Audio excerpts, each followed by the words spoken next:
Hello guys, welcome to our channel Programming Navigator, your gateway to mastering backend development. Why Programming Navigator? ఈ channel మీకు ఎలా use అవుతుందని మీరు అనుకుంటే, మీరు ఎప్పుడైనా గమనించారా? ఒక కొత్త వెబ్సైట్కి వెళ్ళి సైన్ అప్ అయినప్పుడు వెరిఫికేషన్ కోసం మీ మెయిల్కి ఒక ఓటీపీ వస్తుంది కదా, లేదా ఫర్గట్ పాస్వర్డ్ కొట్టినప్పుడు మీ మెయిల్కి ఒక రీసెట్ లింక్ వస్తుంది కదా, అది ఎలా వర్క్ అవుతుంది?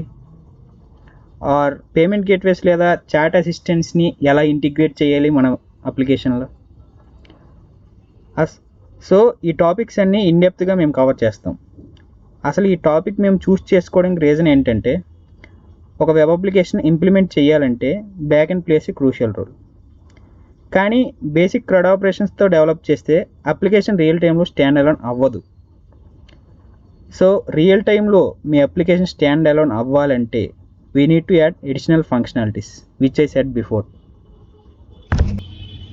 What you learn? మేము ఈ కంటెంట్ని 3 పార్ట్స్గా డివైడ్ చేసాం, like core fundamentals, advanced backend services and niche topics.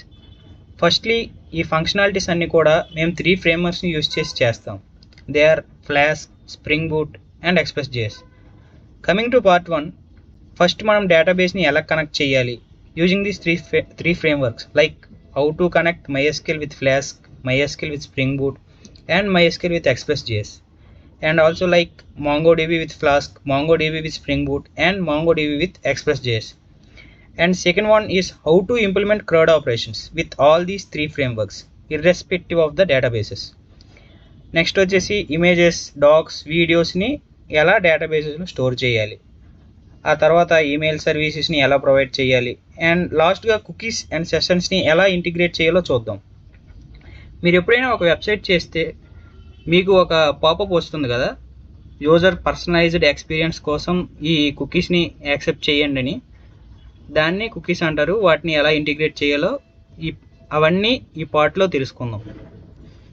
Coming to part 2, మనం ఏ టాపిక్స్ కవర్ చేస్తామంటే, లైక్ మీరు ఎప్పుడైనా ఒక వెబ్సైట్లో సైన్అప్ కానీ లాగిన్ అయ్యేటప్పుడు సైన్అప్ విత్ గూగుల్ అని వస్తుంది కదా, సో అవి ఎలా ఇంప్లిమెంట్ చేయాలి, రియల్ టైం వెదర్ డేటా వాటిని ఎలా ఫెచ్ చేయాలి విత్ ద హెల్ప్ ఆఫ్ ఏపీఐకి ఇంటిగ్రేషన్స్.